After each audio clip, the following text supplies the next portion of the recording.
Prime Minister Narendra Modi must be credited for the stupendous victory of the NDA in Bihar elections.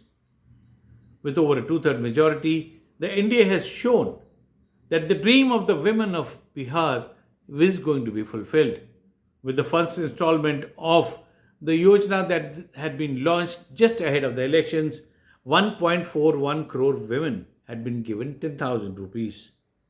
They can now look forward to becoming entrepreneurs with the second, third, and the following installments, which will be getting credited to their account. That's something which was the game changer as far as Bihar elections are concerned.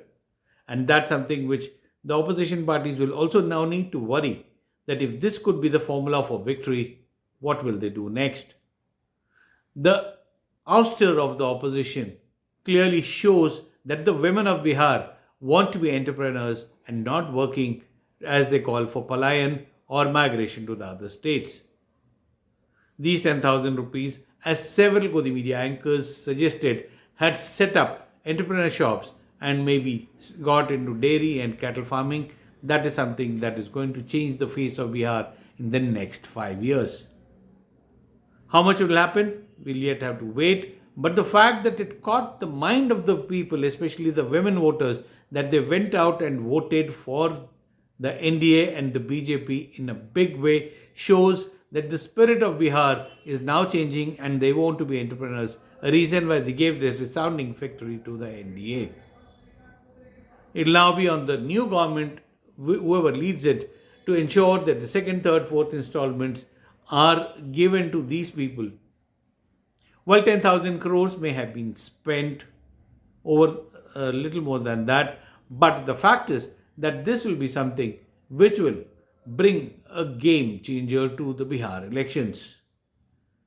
So while this is something that we still need to wonder whether it was the 10,000 rupees as being mocked, as some call it, that Bihar 10,000 mein bik gaya, that is not maybe the right thing. Maybe the women of Bihar are much stronger, more enterprising than many others assess them. That we will still have to wait to figure out where it heads to. Now, the interesting fact also is that the SIR exercise has risen questions now. It's a very surprising thing. The first thing that came to my mind is that the RJD, which was the single largest party with the maximum votes, the only party to cross over 1 crore votes, landed up with only 25 seats. Whereas the BJP with over 98 lakh votes got just about 89 seats. So how is it that the party which gets lesser votes got more seats and the party which got the maximum votes got rounded to 25 seats only? That's something for the people to understand and figure out as to how first past the post kind of democracy that we are in. Is it a true representation? If we were also to compare the numbers of vote share, the NDA got 43% of the votes, the Mahagathbandhan got 41% of the vote. But the difference in the number of seats it converted to clearly raises questions about what went wrong as far as representation of people is concerned. Now, while that may be for analysts to understand the opposition parties to figure out as to how and why they got into this kind of a scenario where, despite putting up a good fight, I would say, in terms of getting 41% of the Biharis to be with them, they landed up with such pathetic results.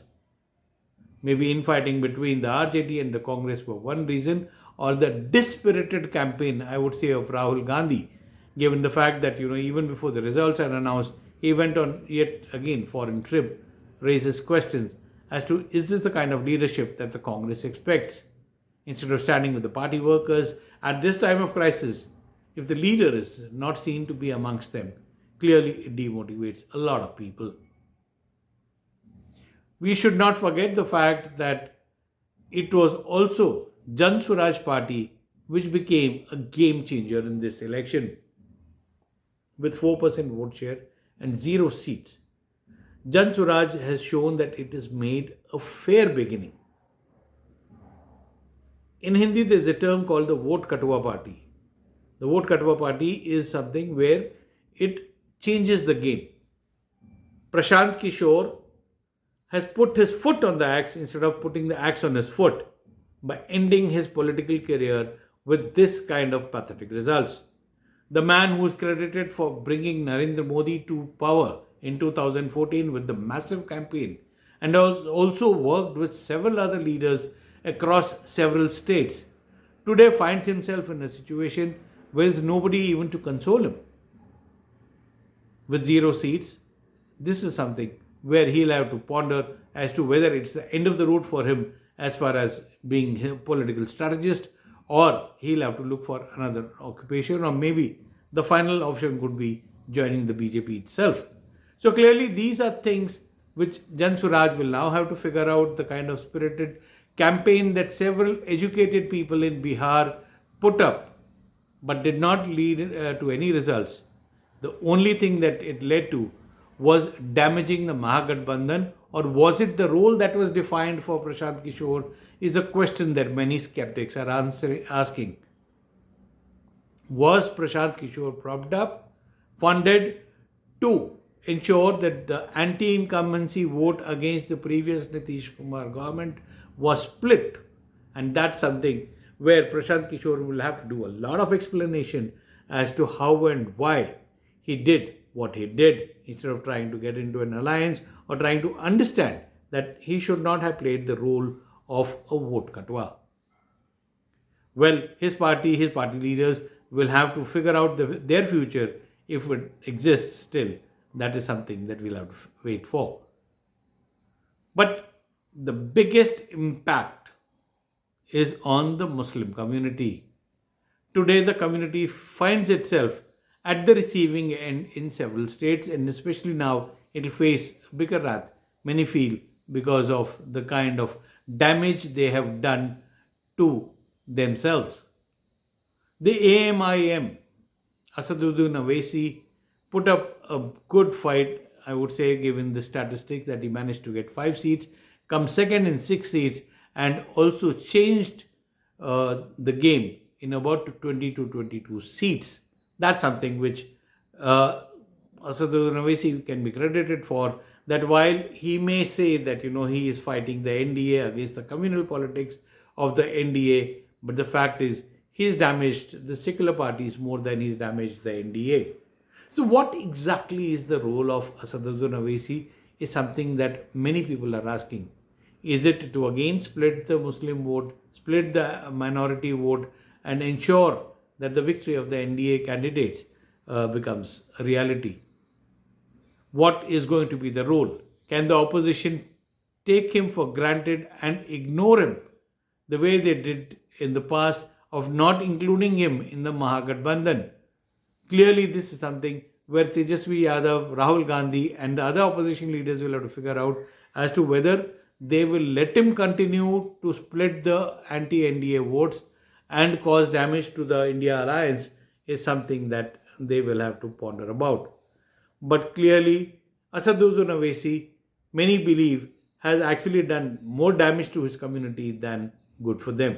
That is something that, questions will now be asked, given the fact that the Bihar elections are an eye-opener and coming ahead of UP and West Bengal.